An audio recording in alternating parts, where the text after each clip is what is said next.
अगाडि नै भिडियो बनिसकेपछि पनि चर्चा पाउन थालिसकेको छ र अब नृपेश उप्रेती गीतकारको रूपमा उदाउँदै गर्छ। यो एल्बमले यो प्रमाणित गर्छ र आज यही एल्बमको विमोचन समारोहमा हामी उपस्थित भएका छौँ। पत्रकार, सञ्चारकर्मी, सहयोगी, आत्मीय व्यक्ति, राम्रो लेख्ने पनि साहित्यिक प्रतिभा भएको व्यक्ति एकाएक 14 वर्ष अगाडि मलाई त्यस्तो लाग्छ 14 वर्ष अगाडि उहाँ विदेश जानुभयो, उतै रहनुभयो, उतै बस्नुभयो। अब अहिले साङ्गीतिक रूपमा अगाडि बढ्दै हुनुहुन्छ। अब उहाँका मुक्तक सङ्ग्रह पनि अर्को वर्ष आउने कुरा छ। पछि उहाँको लेखनले निरन्तरता पायो र नेपालमा हुँदाखेरि एफएममा बोल्ने उहाँको रहर थियो, यहाँ पुरा हुन सकेका थिएन। बेलायत बस्दाखेरि चाहिँ उहाँले आफू बसेको ठाउँमा एउटा कम्युनिटी रेडियो एफएममा कार्यक्रम सञ्चालन गरेर त्यो पनि रहर पुरा गर्नु भएको छ नृपेश उप्रेती। र आजको यो कार्यक्रम उहाँकै हो र यादव खरेलज्यू भन्ने बित्तिकै नेपाली साहित्यमा नाम लिँदा चम्किलो तारा, गीत लेखन होस् या कविता लेखन होस् या साहित्यका अन्य कुनै पाटा किन नहुन्, यादव खरेलज्यू सशक्त रूपमा उभिनु भएको छ र उहाँलाई प्रमुख अतिथिको रूपमा पाउनु हाम्रो लागि गर्वको कुरा पनि हो। गीत, कविता, मुक्तक लेखनको कुरा गरौँ। अगाडि हुनुहुन्छ रमेश पौडेल।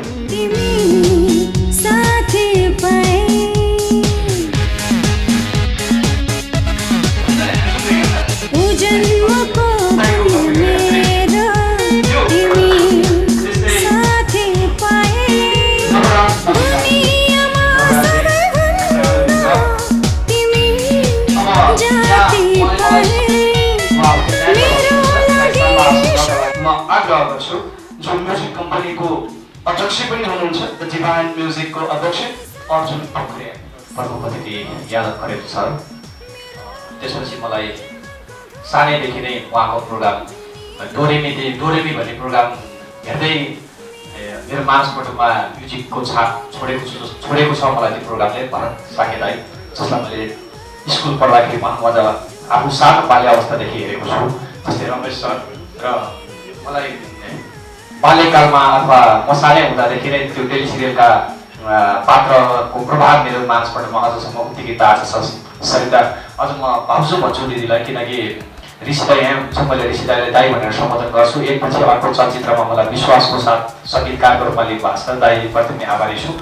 र निर्देशपुरी दाई मेरो घरमेरको दाई, उहाँको घरमा म जब स्कुल पढ्न जान्थेँ उहाँको घरमा हिरो हिरोइनहरूको उपस्थिति हुन्थ्यो अनि हामी पछि गएर हेर्थ्यौँ, है त्यहाँ त यो हिरोइन आएछ, त्यो हिरो आएछ। किनकि सानोमा हिरो हिरोइनको प्रभाव अहिलेको भन्दा बढी हुँदो रहेछ। निर्देश दाई पनि मैले पहिलो चलचित्रको सङ्गीत गरिसकेपछि चलचित्र सङ्गीतकारको अवार्ड मेरो त्यतिखेर शान्तिप्रिय आदरणीय दाजु शान्तिप्रिय दाईको शब्दमा मैले त्यो पहिलो चलचित्रको सङ्गीतकारको रूपमा कालिका एफएमको म्युजिक अवार्ड दाईको शब्दबाट पाएको थिएँ। सायद त्यो दाईको शुभकामना अथवा त्यो शुभेच्छा लागेर होला आजसम्म तपाईँहरूको साथ र सल्लाहले धेरै अवार्डहरू जित्न सफल भएको छु। सबैप्रति म आभारी छु कि डिभाइन म्युजिकको यो एल्बम लन्चलाई स्वीकारेर यति बिहानै जाडोको समयमा चाहिँ भनौँ हामी गाडी डिसीको नाकाबन्दीको अवस्थामा पनि यो कार्यक्रमलाई नाकाबन्दीको कुनै झलक नदेखाई उपस्थित हुनुभएका सम्पूर्ण तमाम व्यक्तित्वहरूप्रति म स्वागत भन्दै आफ्ना धेरै कुराहरू हेर्न चाहन्छु। धन्यवाद।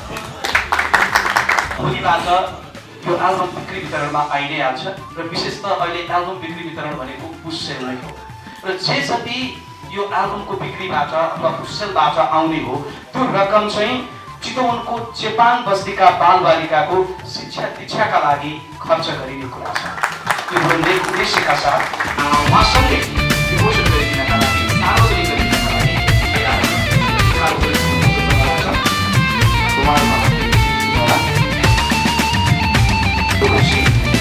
लागि एकल सङ्गीत रहेको छ। स्वर अन्शु पन्त, प्रमोद खरेल, शिव परियार, त्यस्तै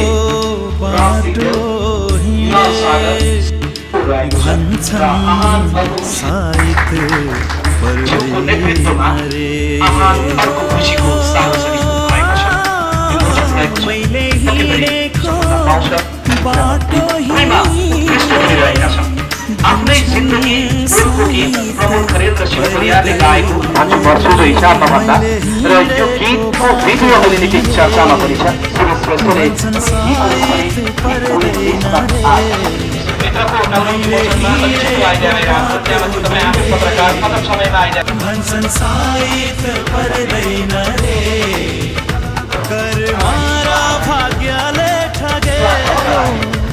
मेरो चिनारी भएको छ, मेरो चिनारी भएको छ, आफ्नै जिन्दगी आफैलाई भारी भारी भएको छ।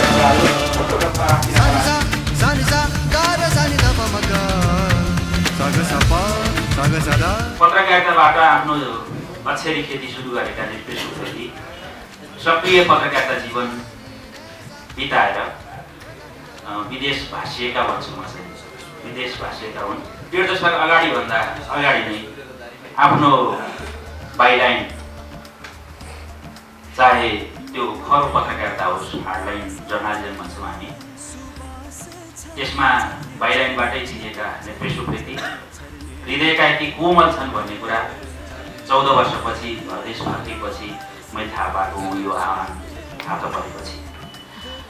उनी यति राम्रा गीत लेख्छन्, यति राम्रा कविता लेख्छन्, यति मिठा मुक्तक लेख्छन्। एउटा मुक्तक मलाई लगभग कण्ठै जस्तो पनि छ। जिन्दगीको सुर ताल लयमा छु म पनि, जिन्दगीको सुर ताल लयमा छु म पनि, करोडौँमा हौली तिमी सयमा छु म पनि। वा जिन्दगीको सुर ताल लयमा छु म पनि, करोडौँमा हौली तिमी सयमा छु म पनि। छैन कोही न तिमी, छैन कोही न तिमी समयभन्दा अगाडि, तर चलेकै छ यहाँ आफ्नै समयमा छु म पनि, तर चलेको छ यहाँ आफ्नै समयमा छु म पनि। यो समयलाई समात्न जान्ने मान्छे नै यसरी सबैको सामु एउटा सर्जकको रूपमा आफ्नो नाम लिएर आउँछ भन्ने विश्वास मैले पनि विगत 30 वर्षदेखि पाल्दै आएको छु। रेडियोमा बोल्न थालेको 22 वर्ष हो पुरा र काँचको पर्दाभित्र बसेर बोलिराख्दाखेरि अनुहारले नचिने पनि अक्षरबाट चिनिएका प्रिय नामहरू मुटुमा गढेर बस्छन्। त्यस्तै गढेर बस्ने एउटा प्रिय नाम हो नेप्रेस उप्रेती। आहान आज प्रमुख अतिथि हुनुहुन्छ यहाँ। अब नलाग्नु बाटो लागिसकेपछि सिर्जनाको बाटो असाध्यै जोखिमको बाटो हो। यो बाटो यो यात्रा तय गर्न असाध्यै गाह्रो पनि हुन्छ। आहानको नाम लिँदाखेरि म त्यो पुरानो गीत जो सबैको मनमा गढेको छ यस्तै रहेछ यहाँको चलन। नलाग्नु बाटो लागिसकेपछि चलन गल्तीमा हामी पनि चल्नुपर्छ। त्यही भएर आहान मैले पनि ल्याएँ है भनेर म पनि गीतकार भने है आजदेखि भनेर नेप्रेस आज यो चिसो बिहानीमा न्यानो साङ्गीतिक माहौल जताउँदैछन्। सबभन्दा पहिला यो साङ्गीतिक दुनियाँमा नेप्रेसलाई हार्दिक स्वागत छ। रेडियो नेपालको लाइब्रेरीमा अब आहान अहिले भइरहेका 12,001 सिडी एल्बममा यो पनि थपिनेछ। हतार विचार जस्तो खरो कार्यक्रममा बोले त्यतिखेर त्यो साहित्य कला भनेको केही होइन जस्तो लाग्थ्यो। जब मैले एकाडेमीमा गोल्ड मेडल थापेँ उति बेलाको राजाको हातबाट, त्यतिखेर झापाबाट एकजना नेताले फोन गरेर मलाई बधाई दिनुभयो। ए तिमी त पत्रकार भनेको कवि पो रहेछौ, अब हामीले त्यो जोड दियौँ उस्तो जोड दियौँ भनेर बोल्न छोड्थ्यौँ, लेख्न छोड्थ्यौँ, साहित्यमै लाग्यो। आज उहाँ बालुवाटारमा प्रधानमन्त्री हुनुहुन्छ। निर्देशक अनुभव पनि यस्तै हुनसक्छ। उहाँले यस्तो प्रकाश पार्नुभयो, जोड दिनुभयो, देश बनाउँछु भन्नुभयो भनेर धेरै अक्षर मैले पनि लेखेँ, धेरै अक्षर बोलेँ। तर देश जहीँको तहीँ भन्दा पनि अझ तल गिरेको छ। यो नेपालीको नियति हो। मिडियामा लाग्नेहरूको मन अलिकति कमलो हुन्छ। त्यो कमलो मनले नै मोह पलाउने गर्छ। म मिडियामा लागिसकेपछि म चिनिन सक्छु भन्ने मोह सबैले पालेका हुन्छन्। नाम र दामको भोक सबैलाई हुन्छ। दामको भोक भएकाहरूले दुई पानी ब्ल्याक एन्ड व्हाइट निकालेर पनि कार चलाएर हिँडेका छन्। तर निर्पेश यहीँबाट पलायो। उसलाई नामको भोक थियो, अलिअलि भए पनि त्यही नामको भोकले गर्दाखेरि आजको यो माहौल जुटेको। यसमा गाउने कलाकार सबै चिनिएका र चुनिएका छन्। अहिलेका हिरो फिल्म पनि खेलेको छ क्या प्रमोदले छैन। अस्ति कुन देशबाट आउँदाखेरि झापाबाट बर्थडेको दिनमा बोलेको सुनेको थिएँ, आज भेट भएको छ। अन्जुबद्ध यसमा स्वर दिने गायिका प्रमोदको शुभ नाम लिइसके। शिव परियार, हिमाल सागर, राज सिगदेव, शर्मिला प्रतिभा। अहिलेको साङ्गीतिक माहौलमा उत्पातै बिकेका नामहरू हुन् यिनीहरू। सङ्गीत पाउने बित्तिकै गाउँछन् जस्तो मलाई लाग्दैन। यिनीहरू उत्तिकै साहित्यका पारखी पनि छन्। मलाई प्रमोद खरेल साइन्सको टिचर हो, युनिभर्सिटीमा पढाउँछ भन्ने कुरो पनि थाहा थिएन। पहिला चाहिँ गीत गाउने भनेको कतै नबिकेका गायनीहरूले गाउने भन्ने थियो। अहिले यस्ता पढे लेखेका कलाकारले नेपाली गीत सङ्गीतको उचाइमा इँटा थपेका छन्। सबै यी शुभनामप्रति म बधाई दिन्छु। रहँदैनौँ भोलि हामी एकदिन त मर्नुपर्छ, संसारको रीत नै हो नयाँ सृष्टि गर्नुपर्छ। शिव परियारले गाएको यो गीत सायद हामी अहिले छायामा पनि हेर्छौँ होला। गीत लेख्ने भनेको सबैले हाम्रै वरिपरिका परिवेश लेख्ने हो, ठेस लाग्दाखेरिका कुरा लेख्ने हो। एउटा सामान्य मान्छे बाटोमा हिँड्दाखेरि ठेस लाग्छ, ऊ ऐया भनेर अगाडि बढ्छ। तर त्यही ठेस निर्पेशलाई लाग्दा यस्ता गीतहरू लेख्छ। र सामान्य मान्छे र लेख्नेहरूमा फरक भनेको यति नै हो। तपाईँहरूले देख्नु भएको छ फुलमा पुतली बसेको। त्यो फुलमा पुतली बस्दाखेरि त्यो फुलको पत्र अलिकति लस्किन्छ। त्यो देख्नु भएको छ, सायद देख्नु भएको छ भने तपाईँ पनि गीतकार हुनुहुन्छ। त्यस्तै गीतकार हुन् निर्पेश उप्रेती। जिन्दगी लेख्ने भनेको यस्तै माया मोह विरह व्यथा यिनै भए पनि यी कुरा सबैले लेखिसकेको छ भन्दा भन्दै पनि फेरि कसो त्यस्तै कुराहरू अर्कै पाराले घुमेर आउँछन्। जस्तो यहाँ छ, कसो गरौँ कता जाउँ जिन्दगीको जटिल मोडमा, कसो गरौँ कता जाउँ जिन्दगीको जटिल मोडमा, जोगी बनी हिँड्छु कि म तिम्रो तिरस्कारको तोडमा। अब अर्को पटक आउँदाखेरि खाली हात पक्कै पनि आउँदैन। मैले अहिले निन्दा गरेँ उनका गीतभन्दा चोटिला मुक्तक मैले मुख मिठाई धेरै पटक पढेको छु फेसबुकको भित्तामा। म यही निम्ता दिन्छु, उनी उता बेलायत उड्नुभन्दा अगाडि 1 घन्टाको बसाइमा उनकै मुक्तक सुन्नेछौँ हामी। त्यही आहानभित्रका गीतहरू सुन्नेछौँ हामी। संसारभरि सामाजिक सञ्जालबाट उनको एउटा भिडियो क्लिप बनाएर म पनि सहयोग गर्नेछु। मेरो ठाउँबाट गर्न सक्ने मैले जानेको यही नै हो। साहित्यमा लागेको लगभग 30 वर्ष भयो। आफूले राम्रो लेख्न नसके पनि कसले राम्रो लेख्छ भनेर एउटा पाठकीय अभिमत चाहिँ राख्न सक्छु जस्तो लाग्छ। त्यही कुरा मैले यहाँ फेरि दोहोऱ्याएको छु। निर्पेशका बारेमा बोल्न पर्ने कुराहरू धेरै छन्, धेरै थिए, तर सुरुमा यसले बोल्न दिएको, यसले पनि यो माइक्रोफोनलाई आइसक्रिम जस्तै खानेर चाटेको चाटै छ भन्ने नपरोस्।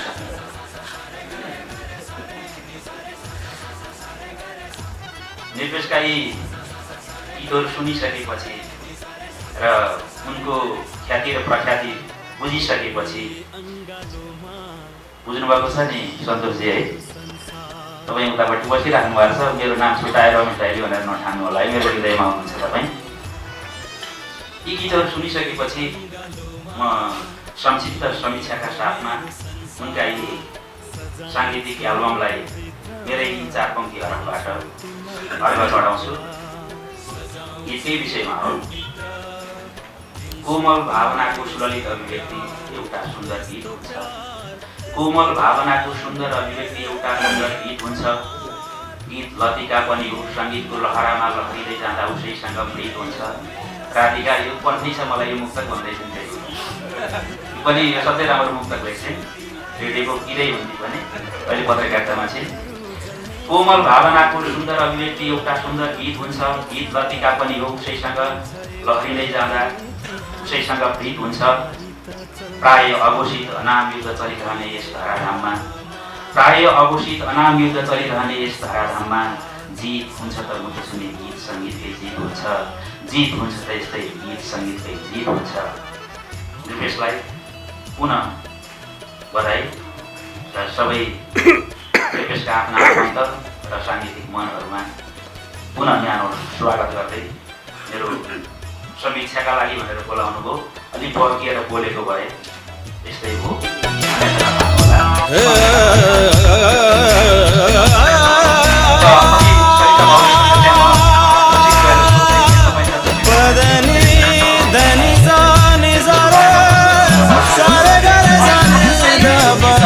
निर्पेशको बारेमा कुरा गर्दाखेरि छोटो समय पुग्दैन, धेरै समय लिएर बयान गर्नुपर्छ यसको बारेमा। अत्यन्तै सहृदय, अत्यन्तै कोमल मनको धनी, धेरै लामो समयसम्म एउटै संस्थामा काम गऱ्यौँ हामीले। चार नेपालमा धेरै लामो समय बितायौँ हामीले। हाम्रो एउटा टिम थियो, नवराजी, हामी, भूपेन्द्र, एउटा यस्तो टिम थियो जसलाई हामी जीवनमा सधैँ मनको साथी भनेर एउटा टिम बनाएका छौँ हामीले। भेटघाट धेरै नभए पनि आज त्यो एउटा संयोग मिलेको छ। उसको बारेमा बयान गर्दाखेरि नरेशजीले भन्नुभयो, गीत गाउने एउटा यस्तो माहौल बन्थ्यो। उसको गीतहरू सुनिसकेपछि हामी उसलाई नआउने भन्ने कुनै गीत हुँदैन थियो। गीतको एउटा रिदम के हो, कुन नोटमा गएको छ, सम्पूर्ण कुराको ज्ञाता निर्देशमा मान्छु म। अनि यसले यो गायकले यस्तो गाएको छ, यो गायिकाले यो गाएको छ, एउटा राम्रो समीक्षक, अत्यन्तै राम्रो पत्रकार। तर 14 वर्ष भएछ, समय बितेको बत्तै भएर छ, विदेश फाँसिएको भन्छु म। तर पनि नेपाली मन, सङ्गीतलाई अत्यन्त माया गर्ने अनि एउटा श्रोताहरूमाझ, दर्शकहरूमा एउटा मिठो कोसेली लिएर आएको निर्देशलाई हार्दिक हार्दिक बधाई दिन्छु म। निर्देशको अत्यन्तै धेरै सम्झनाहरू सँगालेका छौँ हामीले।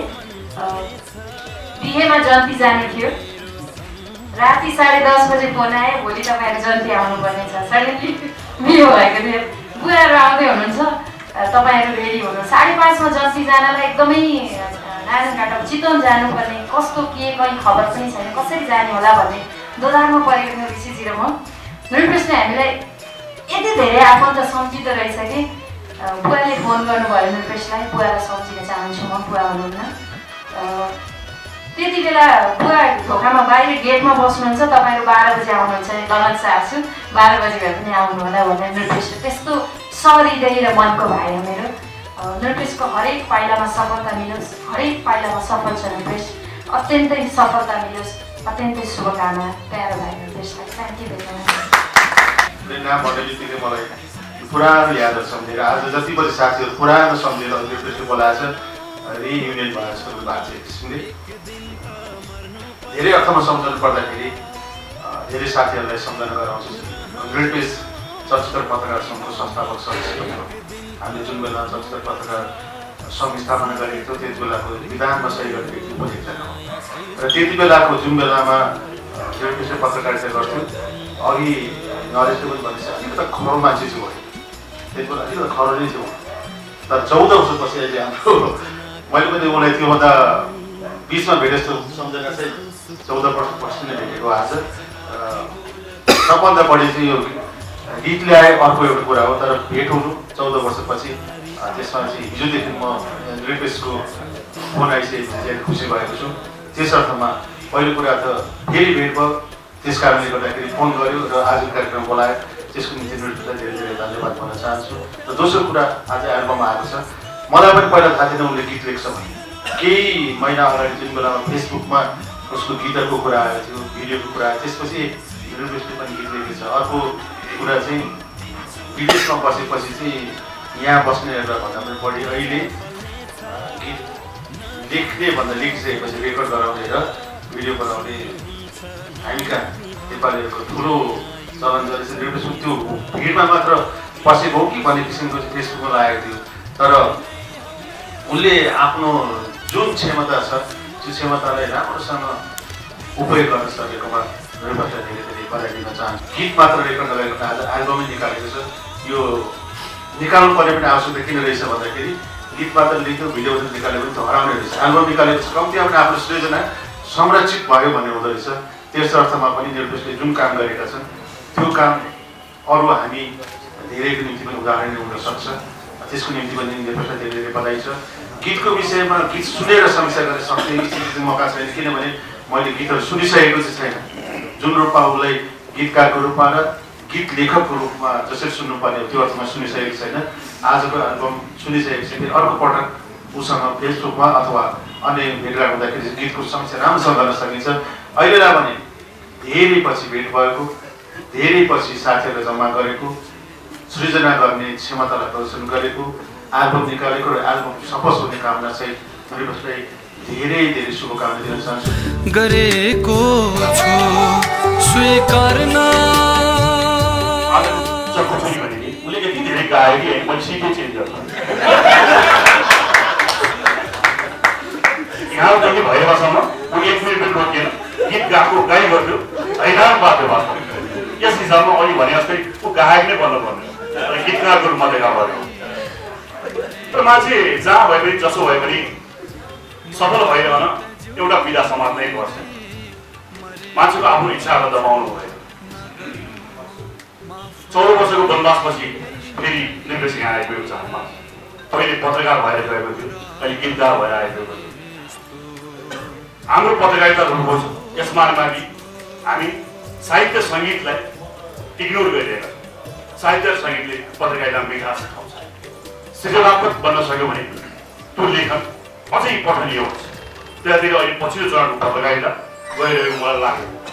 म पत्रकारसँग गर्दछु र पनि मैले भोगेको अथवा अनुभव गरेको कुरा हो। हामी सबैले यो मनन गर्न जरुरी छ। साहित्य सहितको पत्रकारिता अझै मिठो हुन्छ। अहिले जस्तो निरस पत्रकारिता पक्कै हुँदैन। त्यसकारण हामी सबैले एकचोटि त्यो मनन गर्न जरुरी छ। निर्देश एउटा गीतकार भएर आयो, गीत मैले सुनिसकेको छैन, तर उसका मुक्तकहरू लेखिने कुराहरू पटक पटक मैले फेसबुकमा उसको अभिव्यक्तिहरू हेरिरहेको छु। प्रायः उसको स्टाटसहरू त राजनीतिक व्यङ्ग्य नै हुन्छ र पनि बेला बेला उसले साहित्यलाई स्थान दिएको छ र जो साहित्य मार्फत उसको शैली देख्न सकिन्छ। अर्जुन पोखरेल अहिलेको सफल सङ्गीतकार कसैले भन्नै पर्दैन। उहाँको संयुक्त उत्पादन र एकदम सफल ठानिएका र जसको आवाजको हामी खान्छौँ ती व्यक्तिहरूले गाएका गीतहरू पक्कै राम्रा छन् भन्ने मलाई लाग्छ। त्यो गीत हरेक जनमानसमा पुगेर सफल हुन सक्यो भने निर्देशकप्रति सफल रहन्छ भन्ने मलाई लाग्छ। जुन वक्ताहरूले बोल्नुभयो उहाँको निर्देशक अत्यन्त नजिक भएको निर्देशकको उहाँहरूले पनि कुरा भनिसक्नुभयो। त्यसैले अब मैले जे भने पनि फेरि कुरा दोहोरी हुन्छ। त्यसैले म धेरै दोहोऱ्याएर तपाईँको समय लिन चाहन्छु। तर मैले भन्नै पर्ने कुरा चाहिँ के भने शुभाशिष भन्नुभयो, एउटा बधाई, एउटा राम्रो काम गर्नुभयो र त्यो राम्रो होस् भन्ने शुभकामना आफूलाई म केन्द्रित गर्छु। त्यति मात्रै मैले यो 13 जना स्रष्टाहरू लिएर सृजना गर्नुभएको। त्यो 13 भन्दाखेरि मैले म्युजिक आइडेन्टिटी पनि 5 जना म्युजिक संयोजन गर्ने, वाद्य संयोजन गर्ने 6 जना गायक गायिकाहरू र 2 जना मूल नायक निपेश र अनि पोखरेल अर्जुन पोखरेल सङ्गीतकार। उहाँहरू मिलेर 13 जनाले एउटा त्रिवेणी सिर्जना गर्नुभयो जो भोलि कल्कलाउँदै अगाडि जान्छ, अब आजदेखि पुग्न थाल्छ जनमानसमा। र यो पुग्दाखेरि यहाँ युनिक लाग्यो, यो दर्शकले यहाँ हेर्दाखेरि जम्मै पत्रकारै पत्रकार र अब हामी चाहिँ अहिले भर्चुअल वर्ल्डमा बाँचिरहेको जस्तो जस्तो लाग्ने, तर त्यसमा हाम्रो जीवन भर्चुअल वर्ल्डमा बढी आधारित छ। अहिले यहाँ पनि अनलाइन पत्रिकाहरू बढी देखिरहेको छ। अब अनलाइनबाट विस्तारित हुँदै जान्छ, यी चिजहरू कल्कलाउँदै जाला, जनमानसमा पुग्छ यो कुरा। र यो पुगेको कुराले कति धेरै मान्छेहरूलाई छुन्छ र यो जो अभिव्यक्त भएको छ 13 जना स्रष्टा मिलेर उहाँहरूको कुरा आम जनताका कति संवेदनाहरूलाई फिलिङहरूलाई त्यसले बोक्या हुन सक्छ। त्यति नै यो गीत सफल हुने आजको। र मलाई लाग्छ यो सफल हुन्छ। र फेरि एउटा अर्को युनिक के देख्यो भने यो रिलिज हुनु अगाडि नै पपुलर भइसकेको छ। युट्युबमा गएर यो हजारौँ हजार दर्शकले मन पराइसक्नु भयो, हेरिसक्नु भयो, उदाहरण भइसकेको छु। त्यसैले म यसको सफलताको कामना गर्छु, यो व्यापक होस्, जनमानसमा जान सकोस् भन्ने मेरो हार्दिक शुभकामना छ। अब यो 13 जनामा मैले यसो लिस्टमा हेरेको 2टा सुरुमा गजल शैलीमा गजलहरू गाइएको र यो आवाज यो गाउने गायकहरू जो हुनुहुन्छ 2 जना चाहिँ नयाँ, बाँकी चाहिँ 4 जना पुरानो। मलाई थाहा भएको धेरै नजिकबाट मैले हेरिसकेको उहाँहरूको आवाज यसमा पाएँ मैले। अब गजल गाउनमा शास्त्रीय सङ्गीतको शुद्ध ज्ञान भएको सबै गायक गायिकाहरूमा शास्त्रीय सङ्गीतको ज्ञान छैन अहिले स्वर्ण सङ्गीतमा। तर अब प्रमोद खरेल र शिव परियारभन्दा बेटर आवाज तपाईँले अहिले स्वर्ण सङ्गीतमा, जसलाई शास्त्रीय ज्ञान पनि छ र त्यो शास्त्रीय हिसाबले जो सुरसँगै बढ्न सक्ने अर्को को पाउनुहुन्छ। अब पपुल्यारिटीको मिठासको हिसाबबाट अन्जु पन्त भन्दा माथि चढेर अहिले को पाउनुहुन्छ। त्यसैले मैले हेर्दै जाँदाखेरि बेस्ट मान्छेहरू छानेर त्यसको कम्बिनेसनबाट सिर्जना भए जस्तो लाग्यो। त्यो चाहिँ गायनमा पनि छ। अब म्युजिक एरेन्जमेन्टमा तपाईँले अहिले नेपाली स्वर्ण सङ्गीतहरू घुम्दै जानुभयो भने त्यही 5-6 जनाको वरिपरि हुन्छ। उयो हाम्रो रसाइलीको कुराहरू आउँछ, हाम्रो थापा, हाम्रो भैरवाजीको छोरा महाराज थापाको मेरो पनि केही गीतहरूमा गर्नु भएको छ। अनि त्यही किसिमबाट आइरहेको छ। सबै मान्छेहरू खडेलजीको कुराहरू आउँछ, कणेलको कुरा आउँछ, जम्मै मान्छेहरू अहिले बेस्ट इन्डस्ट्री राख्ने मान्छेहरू समावेश गरेर गर्नु भएको छ। त्यसैले समग्रतामा हेर्दाखेरि बेस्ट मानिसहरूको कम्बिनेसनबाट यो सिर्जना भएको 13 जना मिलेर यसरी सिर्जना गर्नुभएको चिज छ। यो निश्चय पनि जनप्रिय हुनुपर्ने हो, यसले सफलता पाउनुपर्ने हो, यसले सफलता पाओस् भन्ने मेरो चाहिँ हार्दिक शुभकामना छ। 1-2वटा मेरो सुझाव चाहिँ के भने यो गजलमा अहिले अत्यन्त लोकप्रिय भएर गयो गजल। पहिला धेरै शताब्दीभन्दा अगाडि सुरु भएको यता हेरो यतै मेरा नजरमा राम प्यारा छन् भनेर मोतीराम भट्टबाट सुरु भएको परम्परा हो। बेहुलीबाट टेक्दै अहिले आयो। अहिले त मैले अस्ति सोधेको अहिले 5000 भन्दा बढी किताब निक्लिएको छ। यति जनप्रिय भएको छ, विधा भएर गएको छ गजल। तर गजलको आफ्नो संरचना छ, त्यसको आफ्नो व्याकरण छ। त्यो चिजहरूमा र त्यो व्याकरणमा परिवर्तनहरू आउँदै गएको छ निश्चय पनि, तर त्यसलाई बुझ्नु चाहिँ जरुरी छ। र मैले हालसालै अलि अगाडि निक्लेको किताब पढिरहेको थिएँ, सनत बस्तीको वाह गजल। अनि उहाँहरूको सुन्दा भने वाह गजल भन्न मन लाग्यो मलाई, लेखाइको हिसाबले, सङ्गीतको हिसाबले, गायनका हिसाबले। र मेरो सुझाव नयाँ पुस्ताका भाइहरूलाई के छ भने त्यो वाह गजलको किताब चाहिँ निश्चय पढ्नुहोस्।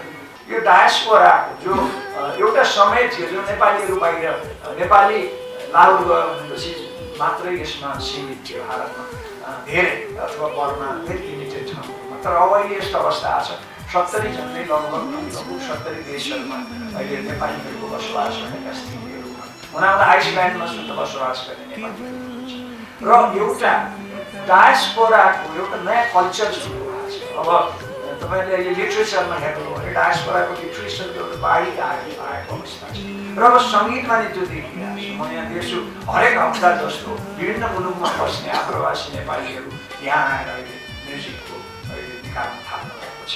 यहाँबाट गीत गाउनलाई बाहिर जाने मात्रै होइन, उहाँबाट आएर यहाँ निकाल्नुहुन्छ। त्यसैले यो डायस्पोराले निकालेको गीतको बोली स्वरूप के हुन्छ, जस्तो लिट्रेचरको बोली स्वरूप के हुन्छ। हामीहरूले यहाँ अहिले जति चिजहरू देख्छौँ हाम्रो साहित्यमा, हाम्रो संस्कृति, हाम्रो सङ्गीतमा, त्यसमा डायस्पोरा त्यहाँको जीवन छ। अब गजल भने के भन्दाखेरि त्यो भनेको प्रेमिकासँगको संवाद, एउटा मिठो संवादलाई अथवा विवाहका कुराहरूलाई वा प्रणयका कुराहरू। अब त्यो संवादको स्वरूप बदलेर जान्छ।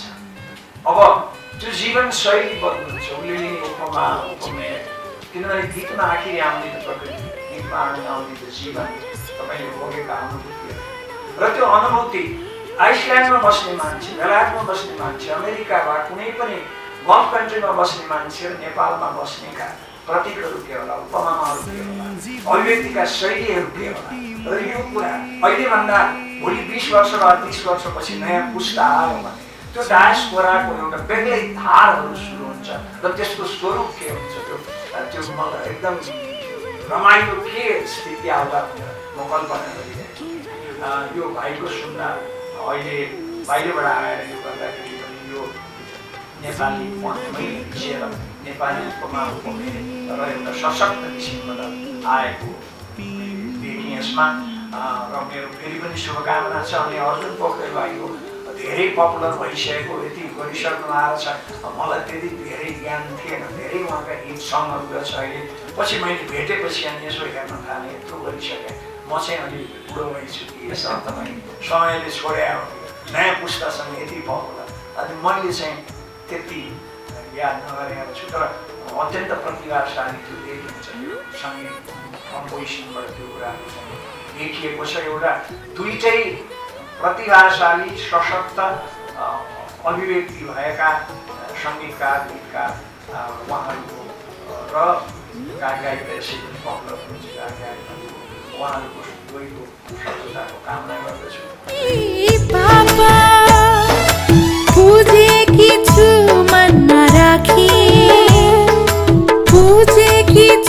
म गीत लेख्छु, म गजल लेख्छु, म गीत लेख्छु, म गजल लेख्छु, म जिन्दगीको हरेक पल लेख्छु, म जिन्दगीको हरेक पल लेख्छु।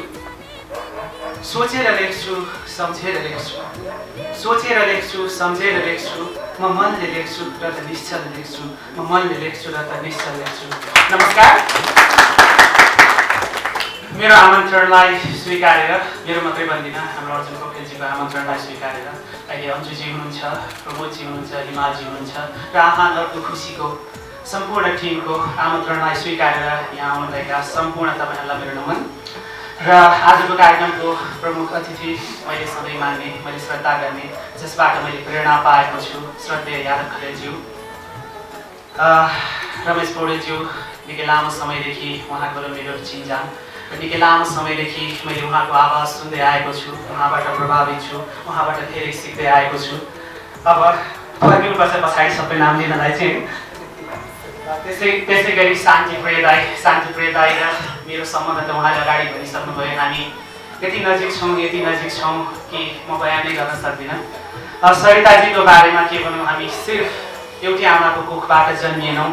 त्योभन्दा बढी अरू के भनौँ, मैले त्यो आत्मीयता छ, त्यो आफ्नोपन छ, त्यो माया छ, त्यो प्रेम छ, त्यो श्रद्धा छ, त्यो सम्मान छ, त्यो विश्वास छ।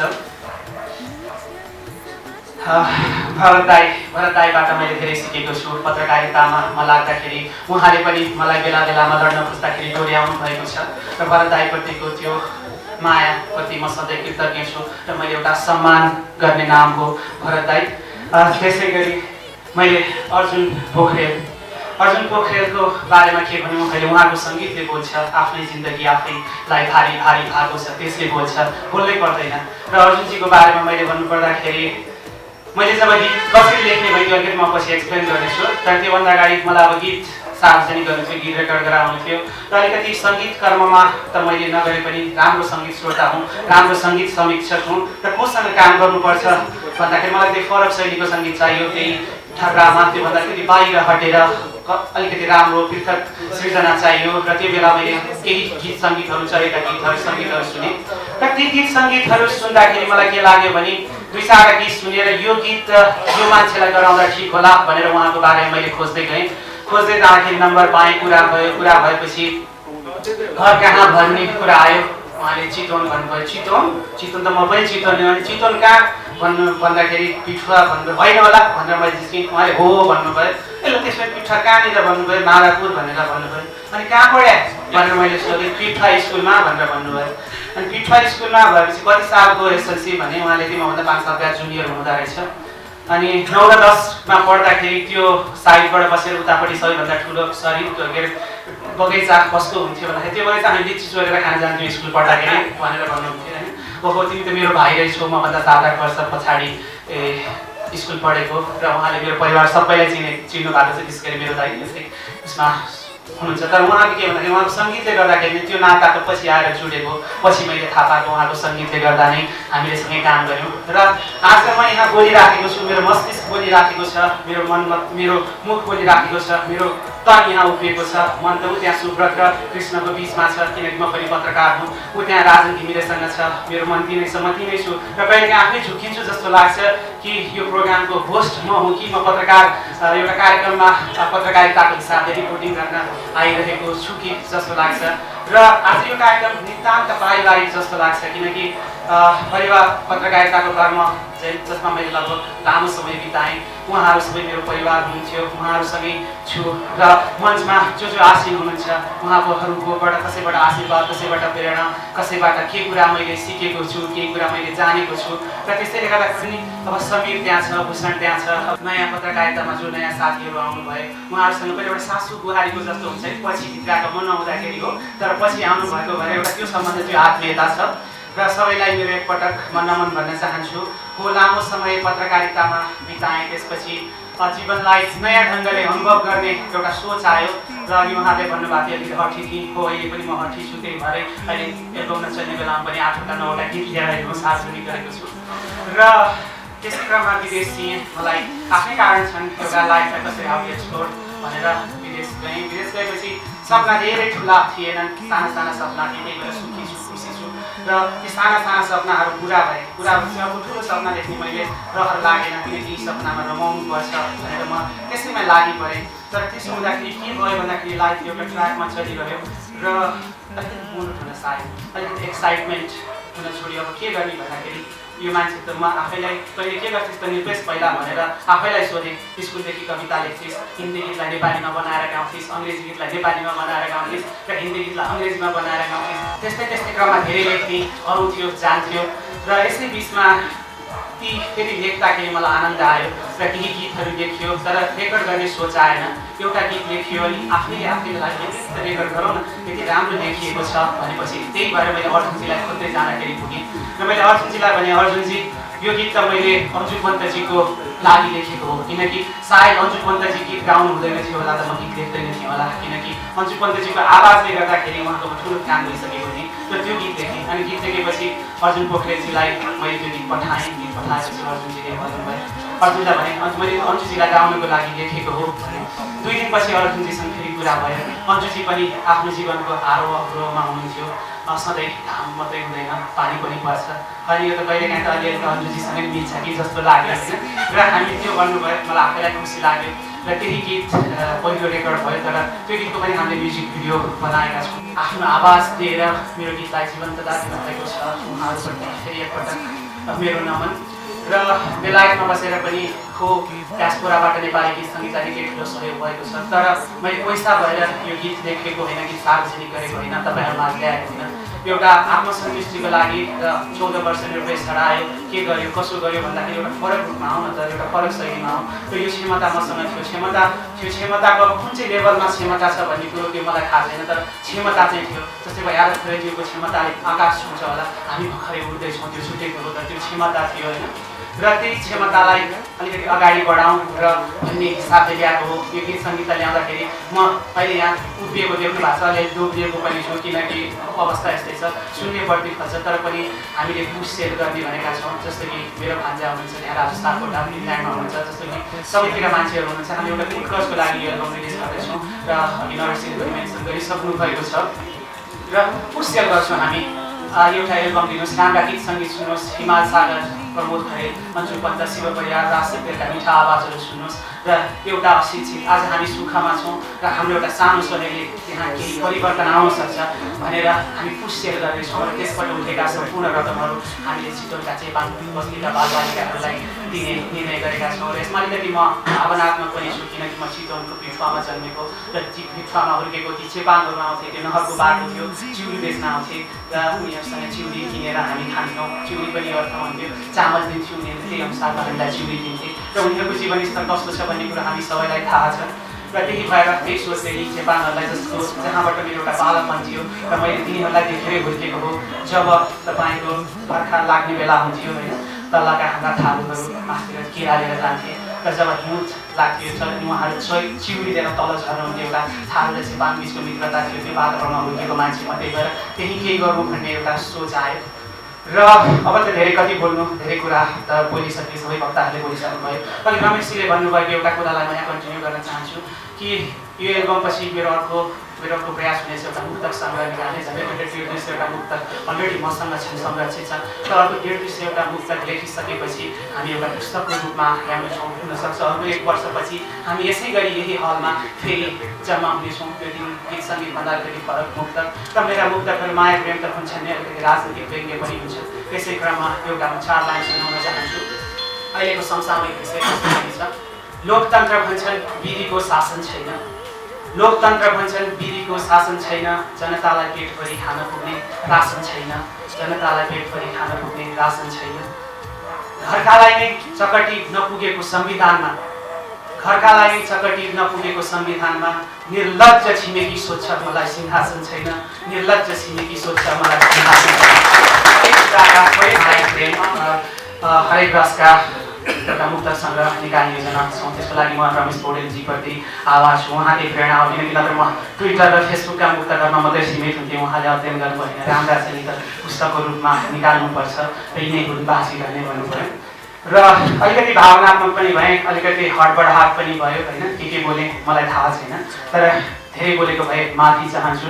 र यहाँ सबै तपाईँहरू आउँदाखेरि एक प्रकारको खुसी महसुस भएको छ। मैले यहाँ मेरा धेरै साथीहरूलाई पहिलोपटक चिन्दैछु। ट्विटरका मेरा धेरै भाइहरू हुनुहुन्छ, उतातिर हुनुहुन्छ, अहिले उहाँहरू पनि हुनुहुन्छ। अन्जानजी पनि आउनुभएको छ, उहाँलाई पनि नमस्ते। र देवलजी तपाईँलाई पनि नमस्ते, अस्ट्रेलियाबाट आउनुभएको छ, उहाँलाई मेरो आमन्त्रणलाई स्वीकार आउनुभएको छ। र सम्पूर्ण यहाँहरूलाई मलाई आशीर्वाद दिनलाई, मलाई प्रेरणा दिनलाई उपस्थित हुनुभएको सम्पूर्ण यहाँलाई नमन र हृदयदेखिको धन्यवाद ज्ञापन गर्दै मेरो सानोलाई लामै भयो होला कुराहरू यहीँ टुङ्ग्याउँछु। नमस्ते। तस्वीर तिम्रै ओठमा तिम्रै गीत सफल हुन्छ जीवन मेरो केवल